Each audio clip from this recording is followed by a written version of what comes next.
Hello, everyone. For those that are joining us for the first time, my name is Adelia Carrillo. I am the CMO of Event High and co-founder of Blunt Brunch.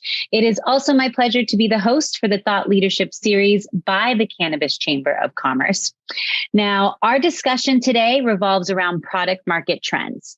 As you all know, consumer preferences can change rapidly, and cannabis operators need to keep up with the changing market demands by constantly refining their product offerings. We have a very special guest with us today who will provide crucial insights into the product market, which will assist you in making informed decisions regarding product development, launch strategies, and resulting in increased sales. Now, before we introduce our guest, I know I said it in the beginning, but feel free to put where you're joining us from today in the chat. Also, if you do have any questions, please feel free to submit them in the chat, or you can also click that Q&A button down below. I believe it should be showing on the bottom of your screen. And at the end, I'll pick a few questions towards the end for Sai to join us and answer those questions. So without further ado, let's dive into the topic.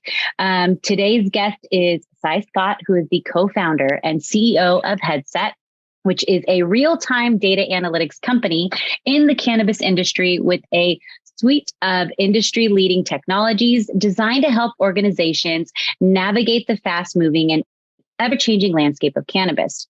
Now, prior to launching Headset, Sai co-founded Leafly.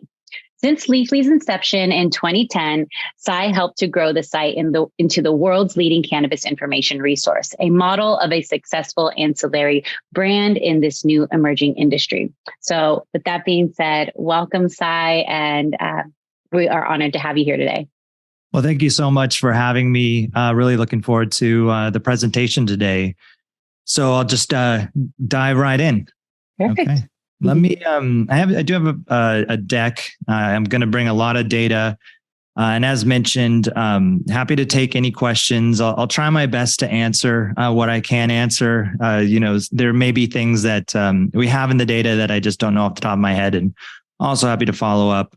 There's a fair amount of data in here. And so also happy to make it available to the audience so you guys can all have this and kind of flip through it on your own. So yeah, today I'm going to talk a bit about product market trends, or, just kind of industry trends in general. This industry is so unique in so many ways, as everyone knows. We're in an ever-changing, generally very fast-moving space, with different legislation in different markets that, result in different trends. I will talk a lot about kind of the aggregate big picture. I'll also dive into a few, unique areas as part of this, but just to kind of, level set a little bit, that the cannabis industry is so nuanced, in the US and even in Canada, the kind of frameworks that exist amongst the different regions do result in kind of different trends, but there are some, pretty big consistent trends that I do want to kind of talk through today. So introductions are mostly out of the way. I'll talk a little bit about Headset and where our data comes from those that might not be totally familiar. And then we'll go into the product market trends, and then, time for Q&A at the end. As mentioned, this is me. I've been in the space for a number of years now. Started Leafly back in 2010, moved into the data side of the business after we sold Leafly so many years ago at this point. Really fascinated by the data side. The thing that's so interesting to me is kind of watching, what's going on and kind of watching the story unfold. It's going to be something that we take for granted, in the decades ahead. But right now it's so dynamic, and it's so interesting to see, the different operators and how they perform and how they, win or lose market share. And we get to see a lot of that through, our position at Headset. So our data is primarily driven by point of sale integrations at retail and dispensaries and medical markets. Retailers are our data cooperators. So we work with the retailers. We connect to their data asset via the point of sale integration. They get great analytics based on their own business. So business intelligence, better data about, their operations that they can use in a variety of ways to just create better efficiencies, whether that's inventory or sales trends or staffing, you name it. We just have a ton of analytics there. And then we're able to aggregate that data, anonymize the data, and then benchmark those locations against the market. And we take all of that aggregated data and we provide market projections or market intelligence. And that's where a lot of this data is coming from. We've got well over 3,000 dispensaries and retailers that are participating and continuing to grow that data asset every day as new retailers come in.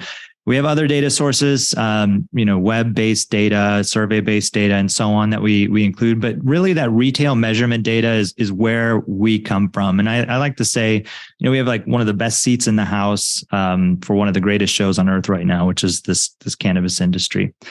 So I want to talk about, 2022 to kind of level set. It was a tough year, I think, for the industry in general. Of course, there are always outliers. There are organizations that, were able to do pretty well during this. But I think in general, if you kind of ask around, it was a tough year for a variety of reasons. And so I want to start by kind of level setting, where we're coming from and, what led into 2022 and really like pre and post pandemic, even though I know, COVID is not going anywhere, it's around, but the world is kind of, is back to normal in many ways. And many of you have probably heard, back in COVID when things were changing because behaviors were forced behavior changes, that we had to go through really because of the lockdowns, right? And so what happened was in cannabis and in many markets, you saw this like acceleration. Like a good proxy for this is things like food delivery, right? Like food delivery was popular, but it just accelerated because you couldn't go out, you couldn't go to restaurants, so you get food delivered in. Maybe people just got sick of cooking, right? So you saw a lot of trends that really pushed things ahead. And same thing happened in cannabis. I remember there was a lot of talk about, pre-order pickup or cannabis delivery and trends that were going to take, 5 years, 10 years to develop, these or people to develop these kinds of practices or these habits, happened overnight. And that is true in a lot of ways. But what happened was as things got back to normal, those trends didn't necessarily hold. And so, in this slide, it's a sample of markets. We get data from every legal market. We provide projections in most legal markets. But here's just a kind of a sample just to illustrate kind of what we went through, right? So in 2019, markets growing, 2020, pandemic happens, sales go through the roof, right? So you see these numbers, this explosion of sales. And then come 2021, when things, if we can all remember that far back, it's crazy how long it's been. But that summer of 21, it was a year kind of post-COVID, and everyone thought, okay, well, it's done. I think this is before, like maybe it was like the Omicron or whatever kind of came back around. But you can see the softening happening in 2022. So it's really hard when you just in the year last year, I remember comparing year over year sales. It looked really rough because you'd compare May of 2022 to May of 2021, and it just it skews the data quite significantly, and that's not unique to cannabis. This kind of pattern change impacted data and trend information across pretty much everything, right? Because it just was very much an unprecedented event. So that's where we're coming from in 2022. It's really the first full year, more or less, of where things were kind of back to normal. And you can see, that here, year over year monthly sales growth in these mature markets where the softening begins to happen, summer of 21 and continues to decline. And there's a whole host of reasons for that some are due to our space, some are due to just external factors.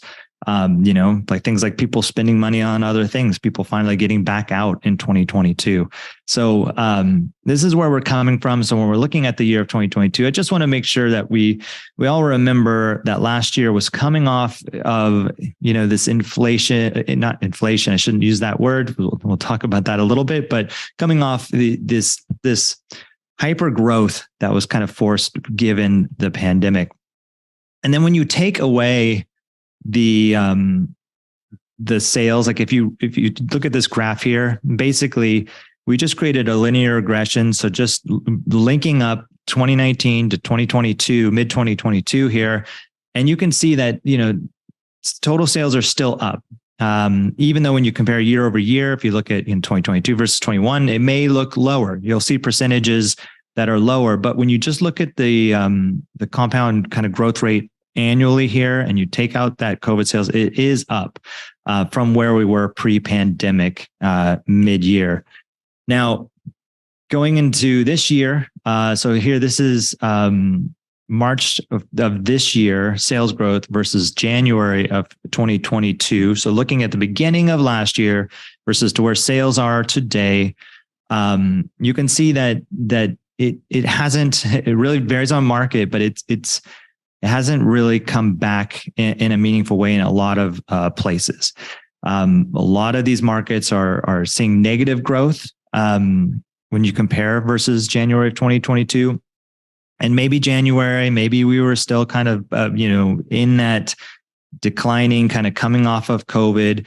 And these things will kind of blend out over time, but there are some factors that are going into, what might be driving some of these lower sales in certain markets. Now, not every market is like that, right? Florida, Illinois, and Massachusetts, and Michigan is a massive outlier here as far as top line sales growth.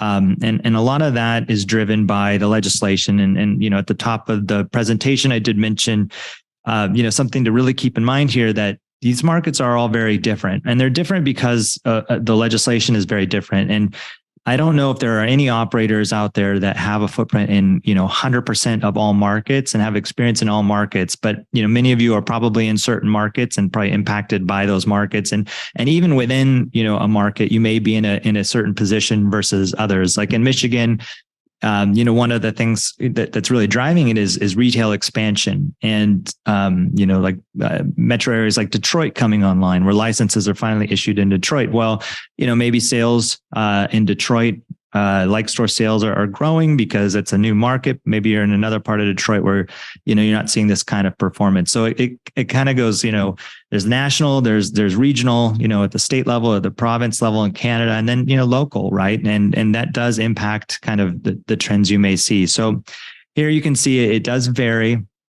Michigan top level is good, but when we look at things like average item pricing, it's actually getting pretty hammered compared to a lot of other markets. So, those types of leading indicators often will result in slower growth. And a lot of this growth does come from the age of the market. So new markets are generally, booming, right? They're growing, new stores are opening, new consumers coming into the category. You're just seeing a lot of, when you just look at raw percentages, you're going to see a lot of percentage growth, right? Because they're starting from maybe a smaller base.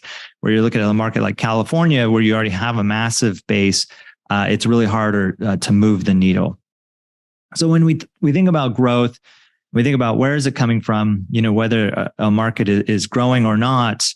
One area to look at are baskets. So baskets are transactions. When you go into a store and purchase something, that's a basket. Whether it's a grocery store or a cannabis retailer, that's a basket. So, a big question is, well, if we're seeing growth in for one reason or another, what's driving that? Is that more baskets? And very much, yes. Like back to the Michigan, you can see baskets are up 55%.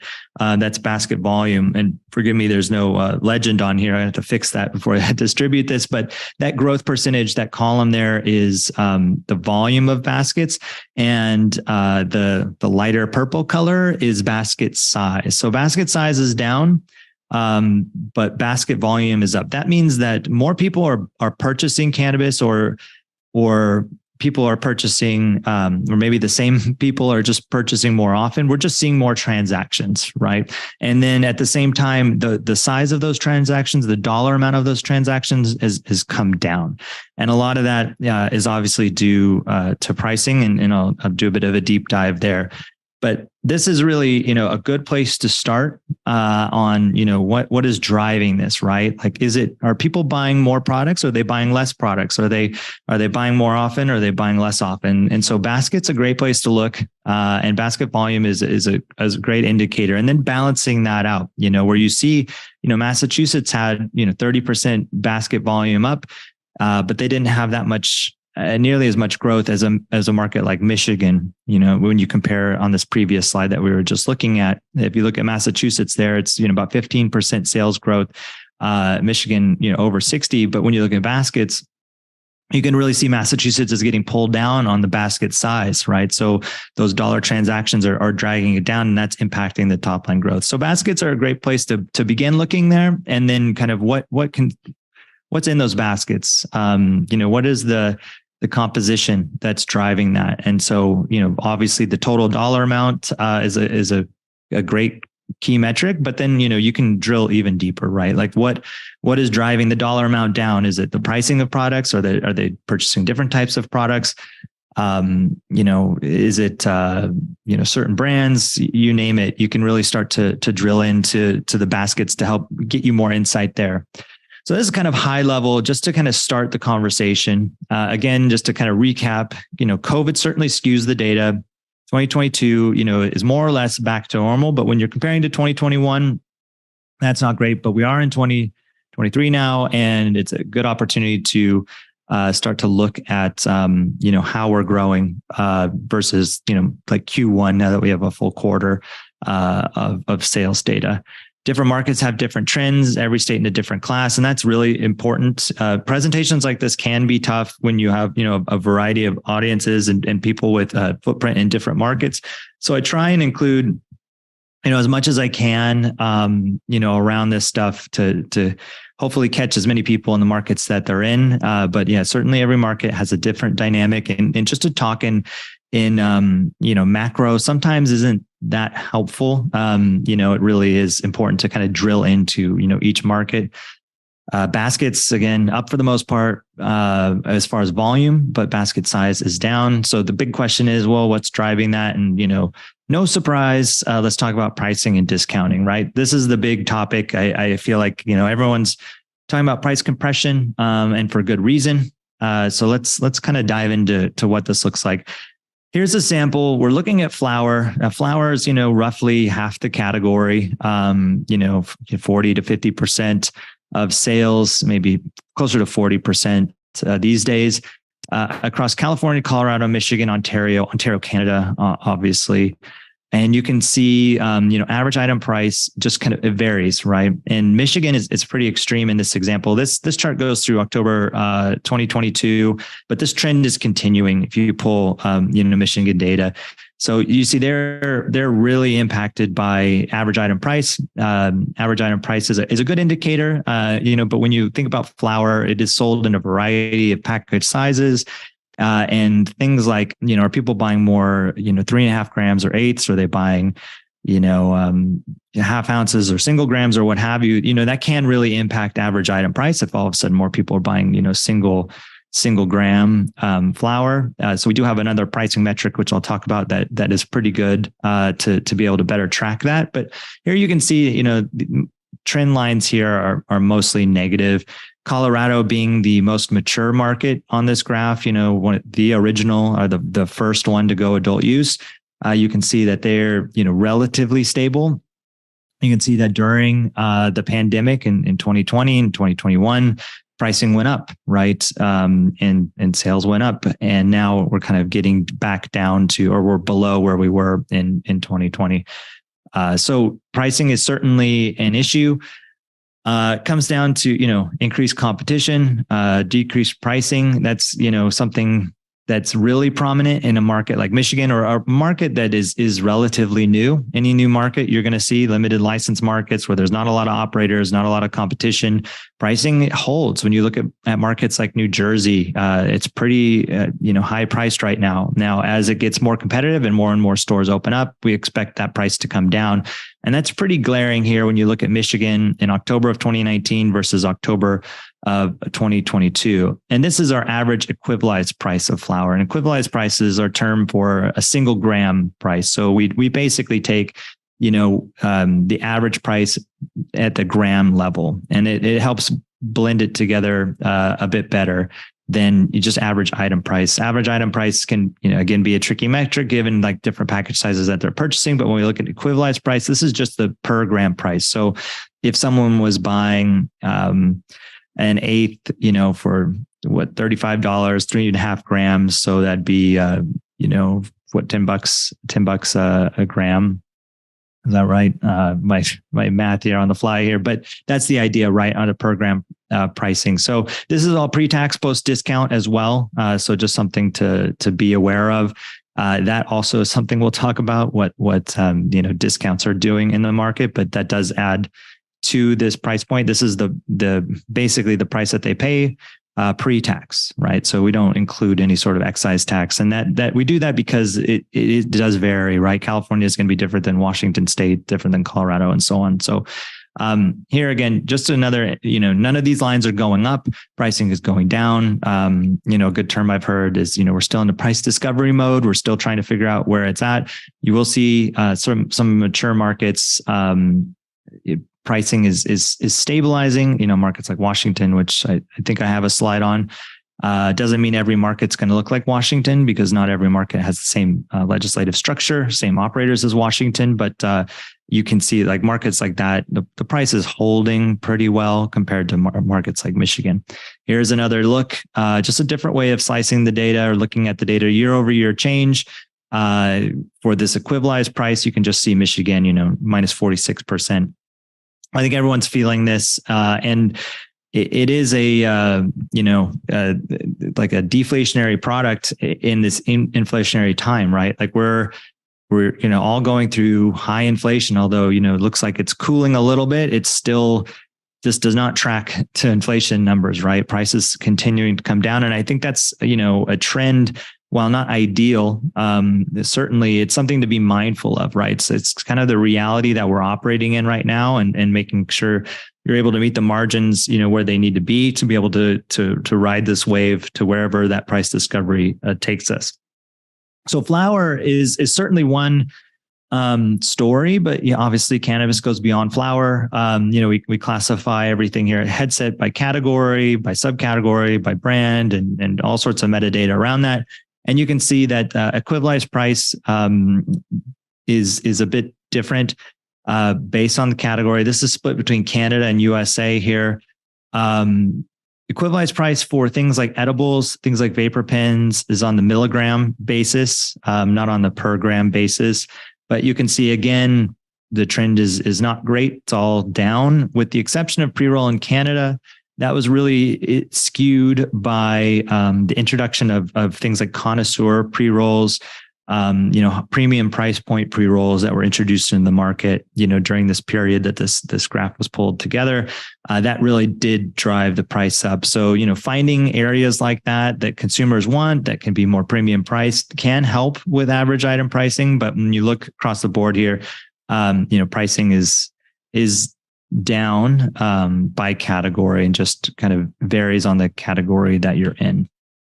Now, pricing isn't the whole story. There is discounting as well. So this graph, we're looking at a lot of markets. So markets are across the bottom, and we're looking at quarter by quarter. So I've got 5 quarters of data here through this year, through the end of Q1. So, we just came off of March. That was end of Q1. So you can see kind of where that landed. You'll notice that some markets like Arizona, the last 3 quarters, California, the last 3 quarters, discounting is held effectively, and that's pretty interesting. And I think that's something that, that's a good thing, because maybe we've solved it. Maybe we know, California is going to be about 12% average discount. Florida most likely stands out to everyone here. Florida is heavily discounted. It's going on 45% average. And I saw some categories in Florida, like beverages, are up well above 50%. And I think in the 60s range. So that's not a great trend. We expect that to plateau eventually here. But it does again vary market to market. Massachusetts has been flat. It's climbing again. So just different competitive pressures are driving this, but discounting is something that it does go into pricing. It does go into those baskets. I wanted to drill a bit into Florida and just kind of looking at what that means. So back to this slide here again, you can see it went from Q1 of 2022 sub 30% average discount to now 42, 43% average discount. So during that same time period here, you have units and you have sales. The units is the dark bar. Sales is the lighter color on the right there, grouped by quarter. And then that number is the average discount. So you can see unit count. If you just look at the dark bar from 2022 Q1 through 2023 Q1, units climbed quite a bit, about 24% unit growth. So that's good, right? That's a good number. That's driven by, new patients in Florida, new signups in the last, 4 quarters. That's driven by new dispensaries opening up, all those, right? So more things are selling, but could also be driven by just better discounting or heavier discounting, I should say. Maybe not better. Better is probably not the right word, but heavier discounting, because discounting went up by almost 50% when you compare 2023 Q1 to 2022. That's a meaningful jump, and you can see that reflected in the total sales volume. So when you look at Q1 of 2022, landed somewhere between 405 and 450 million in 2022 and 2023. It's pretty flat. It's up versus 2022, but when you look at the unit volume increase and you look at the dollar sales increase, it certainly is depressed because of the discounting, right? So more products are getting sold at a cheaper price, just means less top line dollars. Obviously this can impact things like margins and so on. But if Florida had a discounting pattern that looked, like California, then you'd see, the top line dollar sales increase linearly with the unit sales. But unfortunately, discounting is just part of the strategy out there. It's something to watch. We'll be watching certainly, and that's average. And then this is flower discounting. I don't have Florida in this chart, but you can just see California, Colorado, Michigan, and Ontario kind of all trending up. So the one hand you have average item price trending down. Our average item price is post discount because it's the price that people are paying when they walk out. So of course those two are going to be correlated, but certainly. This is something that is pretty important to watch, and just discounting strategies and things like the discounting exists in any category, and it's part of retail, right? But I think strategic discounting, I think smart discounting, different promotions, in different ways of doing discounting can probably be better implemented for the industry, and not to say that. That's not the case for many operators. I think many operators have, very sophisticated pricing and promotion strategies, but I think it is something to be mindful of, as we're just kind of going through this price discovery phase. So key takeaways here: deflationary pricing, inflationary environment. That's kind of that's a tough combination, right? The good news on the inflation side, it seems to be cooling a little bit here in the US. But at the same time, pricing doesn't seem to be stabilizing just yet across most markets, with the exception of maybe Washington. And I guess I did not include a graph there, but Washington is pretty flat.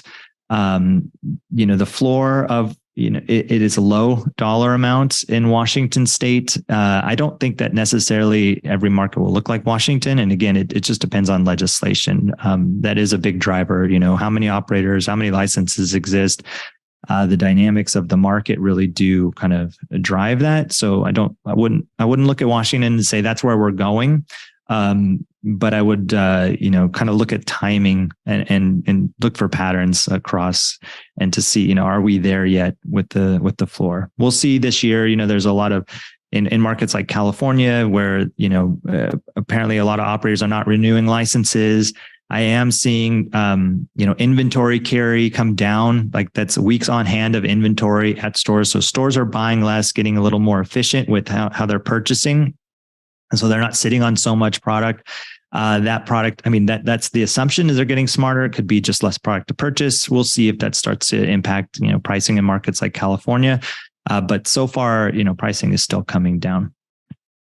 Okay, I want to dive into category performance. So we did touch on categories, edibles and beverages and so on. But I want to look pretty quickly at what that looks like. Canada versus US, pretty similar, right? When you look at flower averages.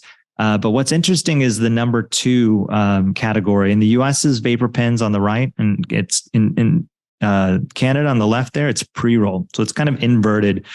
I don't think the Canadian consumer as a human being is significantly different than a consumer in the US. I think that this is, again, driven by legislation, driven by the types of products that are available in the market, limitations on products that are available in the market, and so on. So like edibles is a great example. Edibles, 5.8% of sales in Canada, 11.8% of sales in the US. There are milligram restrictions in Canada that could be forcing that, where so there's a lot of cost when you have packages that were 10 milligram maximum, and in the US you can have 100 milligram packages in most markets. So there are just different dynamics that drive this, even though I would argue that a Canadian consumer is probably not that different than a US consumer. They just are exposed to different products, just like a consumer in California is going to be exposed to different products than a consumer in New York right now. The edibles category is growing. It's growing a small amount, few percentage points, but it is growing. This is a fun category to watch, kind of the innovation that comes out of this. Generally, when a new market launches, edibles kind of come a little bit behind the flower-based categories, things like flower, things like pre-rolls, concentrates, and vapor pens. A lot of that has to do with, the production cycle can be a little different. But interesting to see that we are seeing a little bit of growth in edibles. And then this is broken down by market. On the left side, you can see the abbreviation for the markets. The bright orange color there is Canada. The dark blue is US. So you can see, markets like Maryland, we're seeing a lot of edible sale increase, Michigan, Massachusetts, Arizona, and then it kind of tapers off down below where it's actually contracting in markets like Colorado. So when you look at category market share for edibles by market, Colorado has the most as far as edibles. So that makes sense, right? They can lose a little market share to edibles because they have so much percentage going to edibles. So this, again, I think this is a great visual of just like how averages kind of hide the real story. And you really do need to kind of drill into the region that you're looking at in particular. So when we say things like edibles are up, they went from, 10.7 to 12.1%. And, maybe you're in Maryland and you're like, nah, they went up like 33% for us, right? It's good to kind of drill into to try and understand, what's happening in your space. Beverages, a lot of talk about beverages, a lot of excitement about beverages. I personally am excited about the category as a consumer, but it's very small. It's small and growing, but not growing at the pace that maybe many of us would want to see. It's sub 2% of the market, whether you're looking at California or the US right now. It broke 2% in Canada back in 2022, but it's kind of coming back down again. We'll see how this pans out. A lot of this is driven by the number of products that are in the market, the number of brands that are producing products in the market. Anecdotally, if I go into a store, it probably depends, independent of the market that I'm in, the store may not have much of a beverage display, right? Because there's just not that many products or brands that are producing it. But you can see that it was climbing, and the US is climbing and kind of has declined in 2022 from a peak of 200 brands that we were tracking making beverages, come down a little bit. But compared to the thousands of brands producing flower products across the US, it is a small sample. And so generally, less products are getting made. Beverages are, like edibles, a challenging category. They're heavy, they're hard to ship, can be quite costly. All those factors are driving it, but we are seeing, some innovation and, hope to continue to see growth in the category. We do drill into subcategories in the headset analysis. So today I'm not doing much of that, right? But you can see here for beverages, when we look at the product segments or subcategories, again, It is very different in the Canadian market versus the U.S. market, and I would say very different in U.S. states. In Canada, the nuance between provinces is a little smaller. A lot of that has to do with federal legalization. A lot of that has to do with being able to ship across provinces, so an operator can be in Ontario and ship to British Columbia. Here in the US, obviously that's a bit harder, not impossible to do, but to scale across markets can be a bit more challenging. Because of that, you see different products, you see different sales going to different products. So like carbonated products in Canada, very popular. Here, the drops, mixes, elixirs, and syrups are pretty popular. Carbonated is the third category in the US right now. So just again, high level category, key takeaways here. Flower still dominates across the board, but there's more to come to that story, which I will talk about here shortly. Edibles are showing growth and beverages are small. They're growing, but still small. And then I wanted to kind of close out today with the cannabis consumer demographics trends in 2023 and how that's impacting product market trends. So we recently published a report. Some of you may have seen it. So a lot of this is pulled from that, but I found it pretty fascinating here.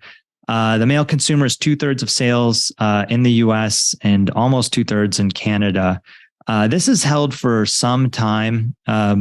We'll talk about kind of gender differences in a second, but the kind of 2/3, 1/3 is held. The Canada difference is quite unique. That could be just a byproduct of a legal framework federally, right? In Canada, cannabis is legal federally. In the US, it is an illegal federal product.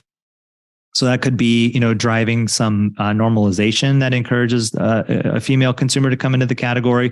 Could be the products, the brand type mix that's driving some of that. But it is an interesting nuance.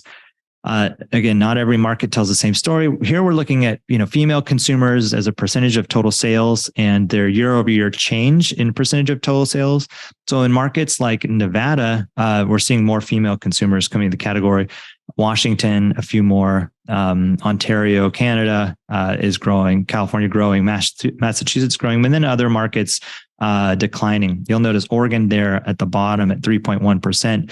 But Oregon, when we look at female percentage of total sales, Oregon was up there at 36.4%. So doing a little better than most markets like California, where it's 32%. These are small percentage points, but you're talking about a large population. So it really does, that's a lot of people, right? That difference there. So just kind of interesting trend to see, to try and, make sense of this again. I think maybe normalization is driving some of this, the legality of these markets like Washington and Oregon are old legacy markets. Colorado is too, though, right? And Colorado is skewed on the other side.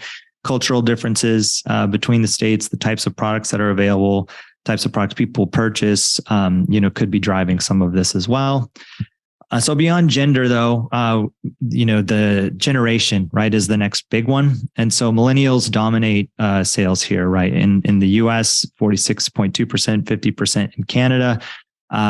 Generation Z is coming up there on the left side with 16.8% in the US, 21.8% in Canada.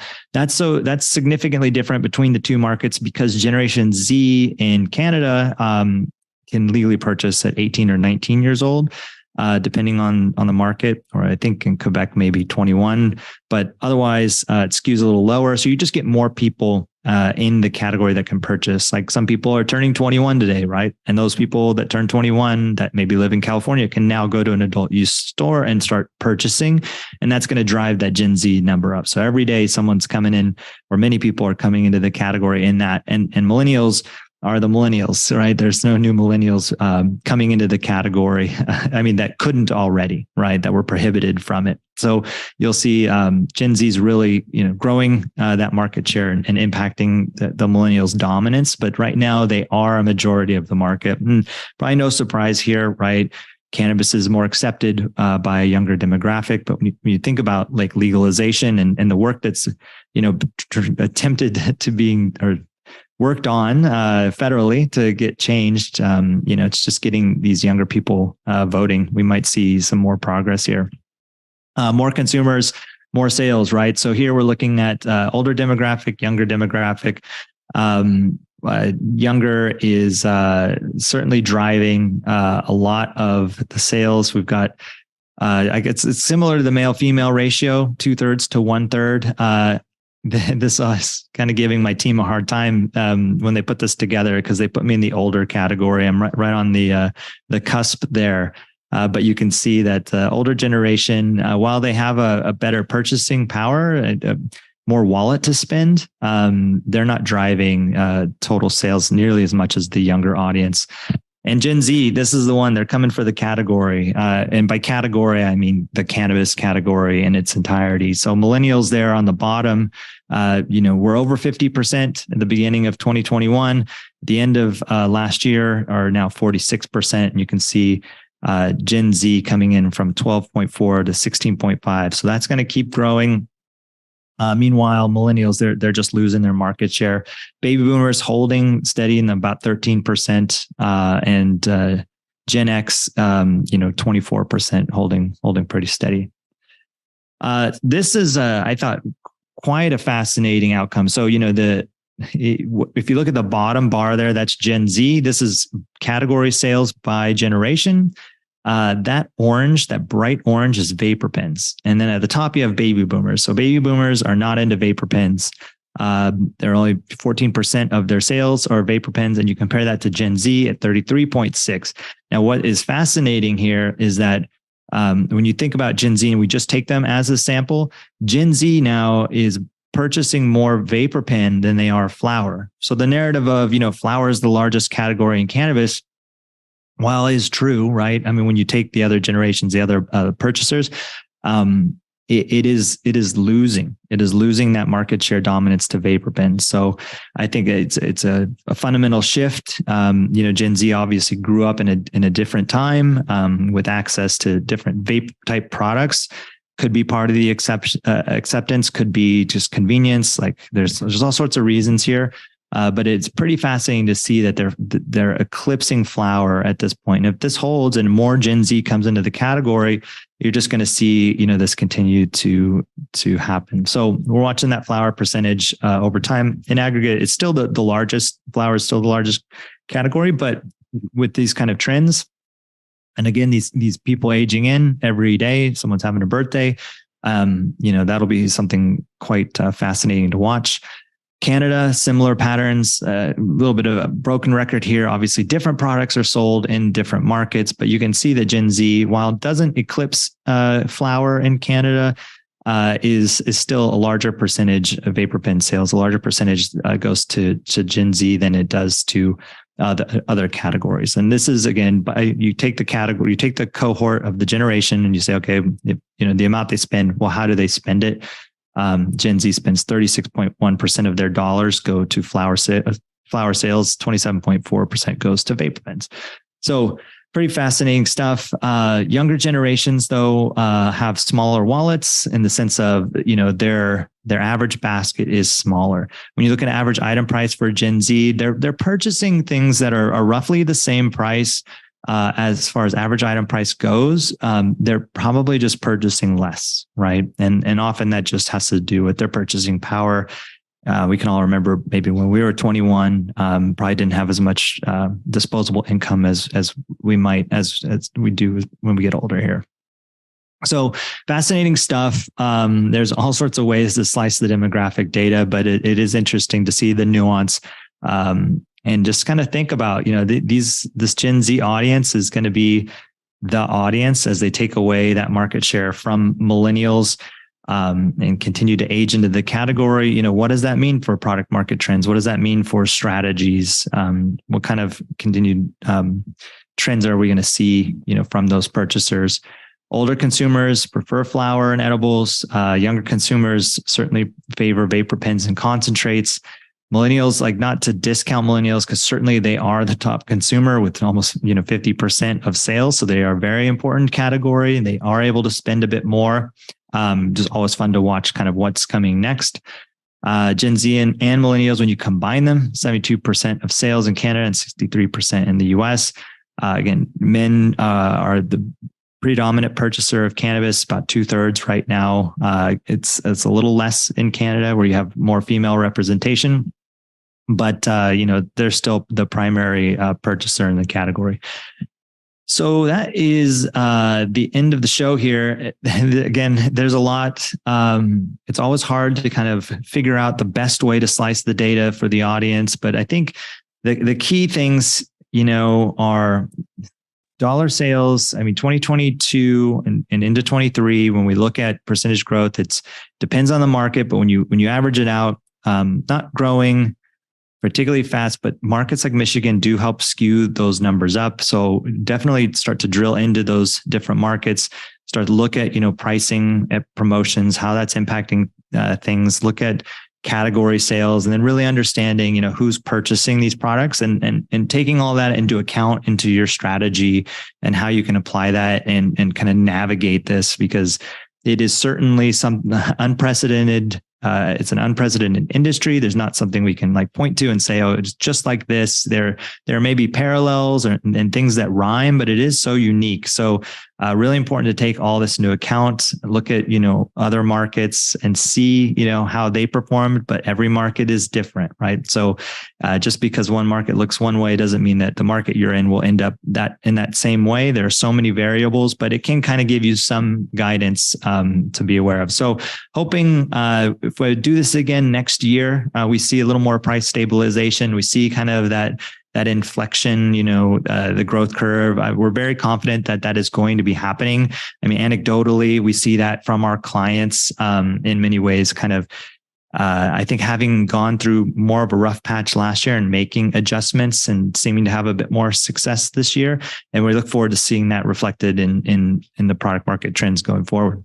Well, thank you so much for all that information. I found myself many times just being like, wow, just very saying it verbally out loud that this information was very fascinating, especially when you broke down the Gen Z and the millennials and even the Gen Z, what they are being, purchasing more of. So we do have two questions. The first one is, as an aggregator of data, what are your thoughts on who is doing a better job in the online POS wheelhouse? There's a second part of that question. So let's answer that first, and then we'll go into the second part of that. Sure. Yeah, it's tough. In many ways, we're pretty agnostic with our point of sale providers. As you can imagine, I've got to be very diplomatic about it. We integrate with about 30 different systems. There are some, as mentioned, in the question here that I see in the Q&A that do have a lot of market share and do perform really well. But I will say, honestly, no matter who you're with, you're going to hear things that people really like and things that people really hate. And I haven't heard of one that just hits all of them. And I think a lot of that has to do with just every operator is so nuanced and so different. And these systems are really built one size fits all, as far as I understand it. So, if you're working with a point of sale provider, and you have one store, that same point of sale provider may be supporting a MSO that has 150 stores, and that sometimes can be tricky depending on which side you're on. If you're the 150 stores, but the system's built really well for one store, you're frustrated, and vice versa, and everything in between. So that's my big non-answer for you.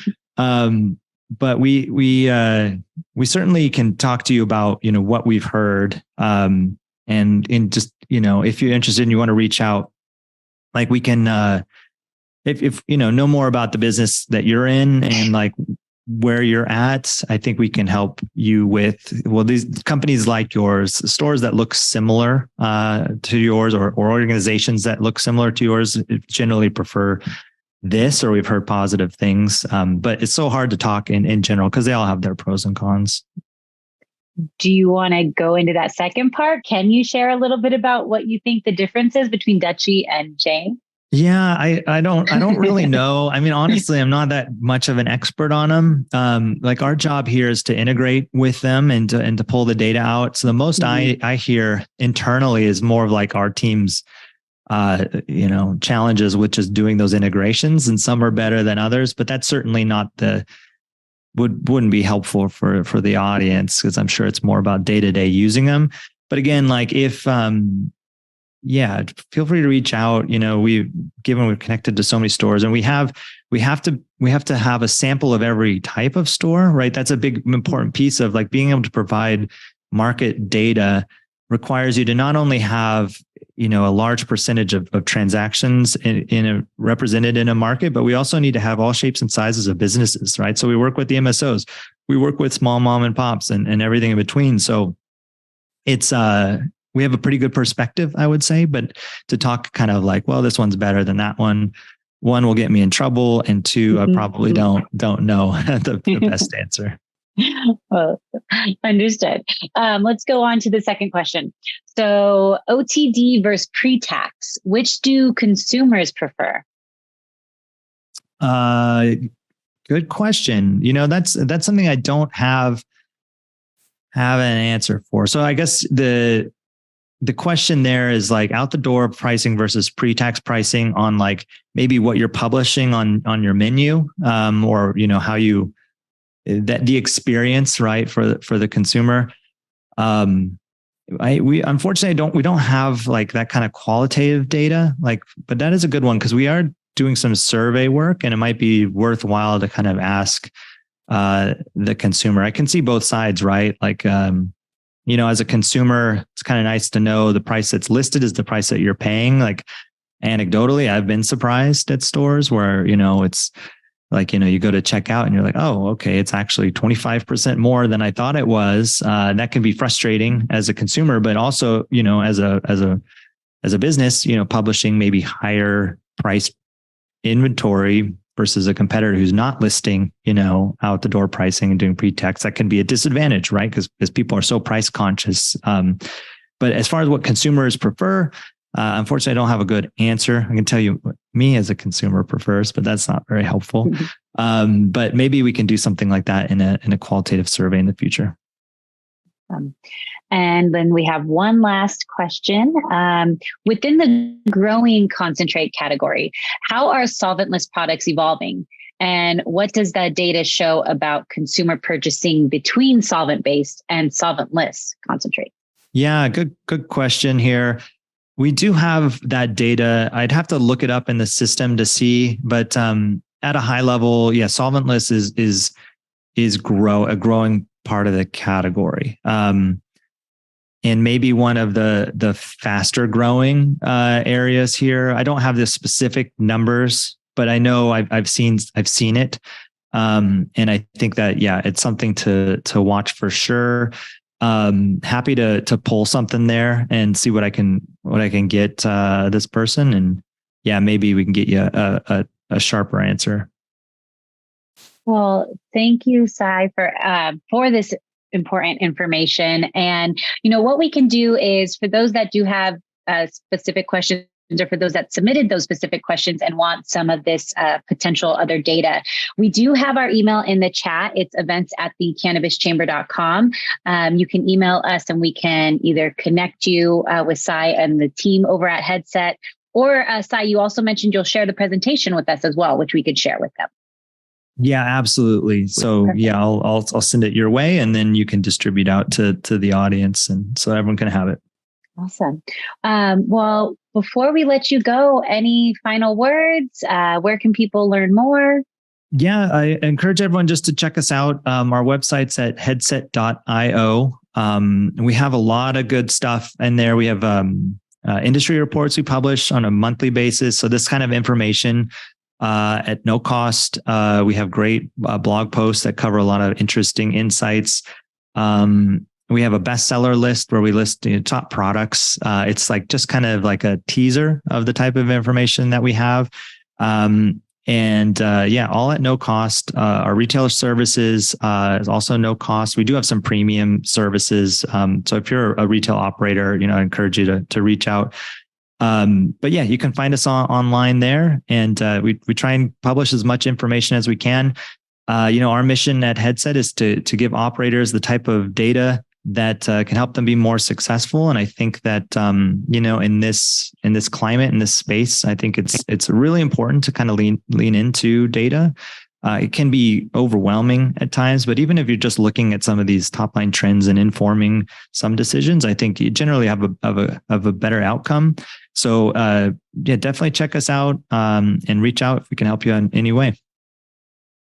Perfect. Well, thank you again, Sai, for joining us today. And thank you all for tuning in for this month's Thought Leadership Series hosted by the Cannabis Chamber of Commerce.